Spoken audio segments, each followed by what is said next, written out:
Hello, जय हिंद, राम राम, सत श्री अकाल। ये आज का टॉपिक है जो अडोल्फ हिटलर की बायोग्राफी, मतलब उसकी जन्म गाथा, छोटा सा टॉपिक। और देखो, सब जानते होंगे इसके बारे में, लेकिन ये कि बस बात जानते हैं कि हिटलर कातल था। हम मोस्टली यही इतिहास में फैलाया हुआ है कि हिटलर कातल था। बिल्कुल ठीक है, हिटलर कातल था, लेकिन इसके अंदर ये फौजी था। इसके थोड़ा सा और भी जान लें, ये बैड लक कब हुआ और लकी कब बना। ये इसके किस्मत में जो दोनों चली और आखिर नतीजा क्या निकला, ये है कि ये जोश में होश भूल गया। कारण ये था इसका कि ये जोश में होश भूल गया। तो इसका जन्म हुआ 20 अप्रैल 1889 को, और इसकी मृत्यु हुई 30 अप्रैल 1945 को। आप इसका बाद में आगे ये देखते हैं, मृत्यु के बाद में मिनट का टॉपिक लास्ट में करेंगे। फौज में भर्ती हुआ। अभी ये अडोल्फ हिटलर जो कहाँ का रहने वाला था, असली ये पड़ोसी देश का रहने वाला था, ऑस्ट्रिया का। जैसे हमारा नेपाल है ना, ऐसे ये ऑस्ट्रिया पास में मुल्क है, वहाँ रहता था। तो ये यहाँ जर्मन में शिफ्ट कर गया, जर्मन में भर्ती हो गया 1914 में, जब फर्स्ट वर्ल्ड वार लगा। जैसे हमारे देश में फौज 25 लाख भर्ती होके मतलब उस टाइम 17 लाख होके गई थी फर्स्ट वर्ल्ड वार में। दूसरे वर्ल्ड वार में हमारी फौज 25 लाख तैयार होके गई थी। तो ऐसा ही ये भी उधर से डिमांड थी साथ वाले यूरोप के मुल्कों में, तो ये यहाँ भर्ती हो गया जर्मन की फौज में आके, जैसे नेपाल है। तो इसने 1914 से 1920 तक ये फौज में रहा। और यहाँ पे इसका रैंक था, जो सिपाही का रैंक था, उसको बोलते थे जेफरेटियर सिपाही का रैंक होता है। इसकी रेजिमेंट थी 16 बवरिया रेजिमेंट थी इसकी, ठीक है। और इस युद्ध ने, इस फौज की भर्ती ने इसकी किस्मत जगाई, मतलब इसको बड़ा बनाया। बेशक ये संभाल नहीं सका उसको बड़ाई को, लेकिन जो दिया इसने, रेजिमेंट ने दिया, फौजी रेजिमेंट ने, फौज के नाते। यहाँ इसने इस वर्ल्ड वार के अंदर बहुत बहादुरी दिखाई। जैसे हमारे वीर चक्र, परमवीर चक्र होते हैं ना, ऐसे इसको अवार्ड मिले।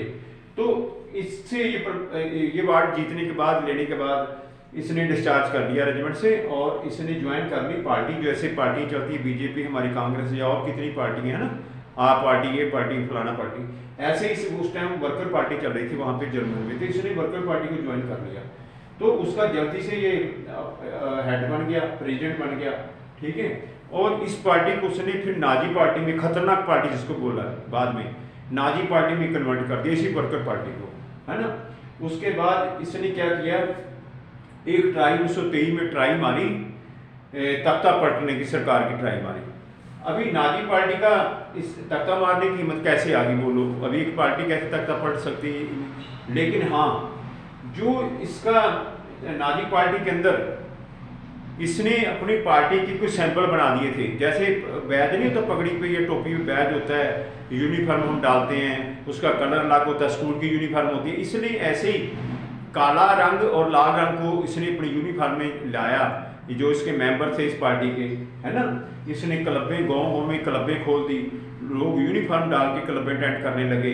उसका मोटो वही था कि बदला लेना है अपना फर्स्ट वर्ल्ड वार का, ठीक है।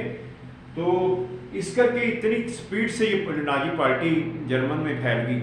तो फिर से इन्होंने क्या किया, एक फिर कोशिश की तख्ता पलटने की 1923 में। तो लेकिन ये तख्ता नहीं पलटा गया इसको, इससे फिर इसको जब ये फेल हो गया तख्ता पलट के, इसको जेल में डाल दिया गया हिटलर को 5 साल के लिए। लेकिन यहाँ से इस जेल भी इसके लिए भाग्यशाली बन गई जेल भी। इसने यहाँ एक बुक लिख दी, माई स्ट्रगल, जेल के अंदर। और इसका जो ये बुक लिखने के बाद इसका ये बुक पूरे देश में फैल गई।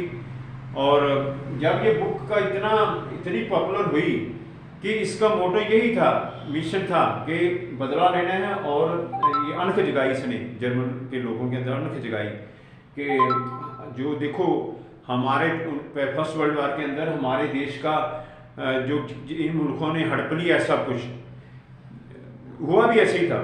फर्स्ट वर्ल्ड वार में बंदर बांट हुई, एक तो इसको इतना पीटा गया जर्मन को, और बाद में इसकी इतनी बुरी हालत कर दी गई कि इसको मतलब इतना अपमान किया गया कि ये एक मतलब मरा हुआ ही था, कोई शक नहीं इसमें, हिटलर का कहना सही था। तो इस किताब ने लोगों में, जर्मन के लोगों में अनख जगाई और इसके करके इसको जेल से निकालना पड़ा। कारण ये है पीछे।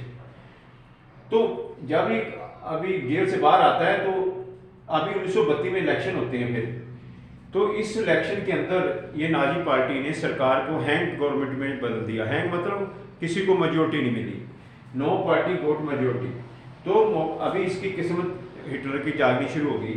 तो इसको जब ये सरकार बनी तो इसको वाइस प्रेसिडेंट चांसलर बना दिया जर्मन का, और हिडनबर्ग जो थे प्रेसिडेंट बन गए, जो दूसरे सीनियर नेता थे। तो इसकी फिर किस्मत खुल गई। हिडनबर्ग 1934 में उसकी मौत होगी और ये सर्वप्रिय बन गया डिक्टेटर। 1934 में चांसलर बन गया जर्मन का। होगी किस्मत यहाँ इसकी। एक सिपाही था ये 16 बवरिया रेजिमेंट के अंदर। तो ये देश का कहाँ पहुंच गया ये सिपाही, ठीक है। तो मेरे आगे चलते हैं। अभी इसने क्या किया, अभी जो जंग वाला जो हिस्सा है, लड़ाइयों वाला जो इसने जो जंग वाला हिस्सा है, मान के चलो 1934 से लेके 1945 तक जो भी लड़ाई का हिस्सा है, ठीक है। वर्ल्ड वार तो 1939 से शुरू हुआ, प्रेपरेशन थी इसने 34 से 39 तक लड़ाई की प्रेपरेशन तेज कर दी, हथियार बनाने सारा कुछ तेजी से, पता भी नहीं लग रहा था। तो वो लड़ाई वाला हिस्सा अभी इसमें नहीं आता बायोग्राफी में। आगे चलते हैं।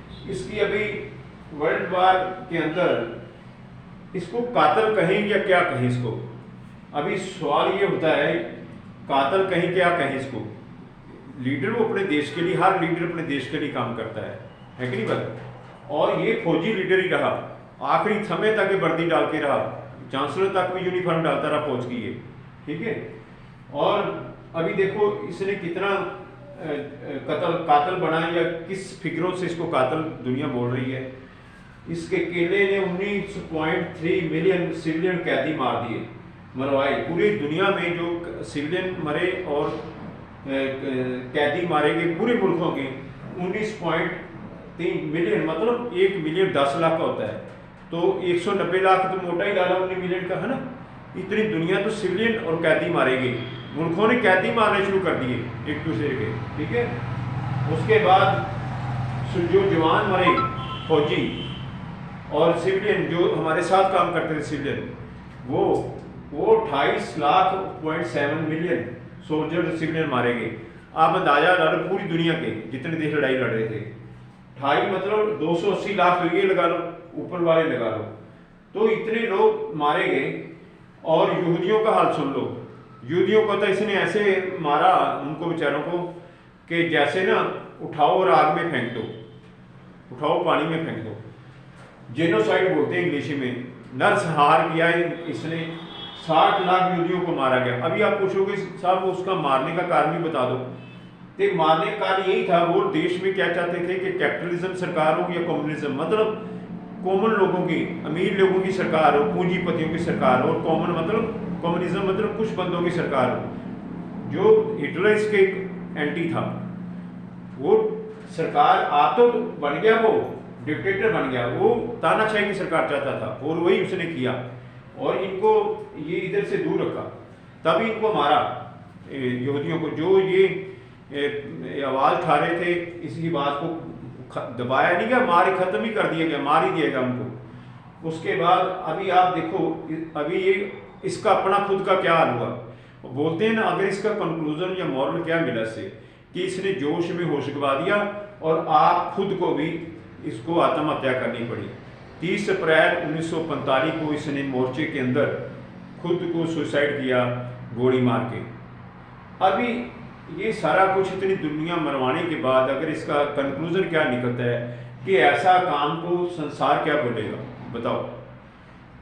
फिर तुमने ही मरना था, आप ही गोली मारनी थी। फिर इतने लोगों का नरसंहार हुआ, फौजी मारे गए, उनके बच्चे बेचारे हैं ना। आप देखो दुख की, ये मैंने चैप्टर इसलिए बनाया कि आप तो मर जाता आदमी, पीछे जो उनका हाल हुआ होगा, अभी भी हैं जीवित, कई बुजुर्ग अभी हैं सेकंड वर्ल्ड वार के जीवित हैं।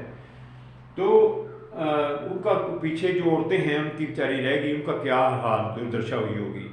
अब ये तो आप जिसके घर में जिसके साथ होता है उसी को पता है ना। तो मेरे कहने का मतलब अभी ये कातल ही कहना इसको बेटर है। यही आज का टॉपिक था, ये बायोग्राफी थी हिटलर की। देखो हम फौजी हैं, हमें थोड़ा सा इसको भी ध्यान में रखना चाहिए, क्योंकि हम फौजी, मैं भी 31 साल फौज में करके आया हूँ, हमारे साथ कोई बुरा नहीं हुआ, कोई लड़ाई नहीं लगी, इसलिए हम दड़ा दड़ा आके क्या सोच रहे हैं कि पता नहीं यार यही एक रह गया रास्ता। अगर हमें ज़्यादा बुरा ना मानना, हम ज़्यादा उधर सोच रहे हैं पैसे की तरफ, पैसा पैसा पैसा।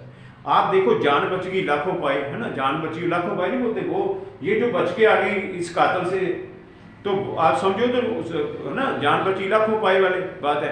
तो जब हम इनको भी ध्यान में रखेंगे, शहीदों को भी, तब तो हमें ये सारा सब्र संतोष मिलेगा। तो लेकिन हक के लिए लड़ना चाहिए, मैं ये नहीं बोल रहा यहाँ, अपने हकों के लिए नहीं लड़ोगे तो फिर आपको कोई भी नहीं जानेगा। तो जय हिंद आपका।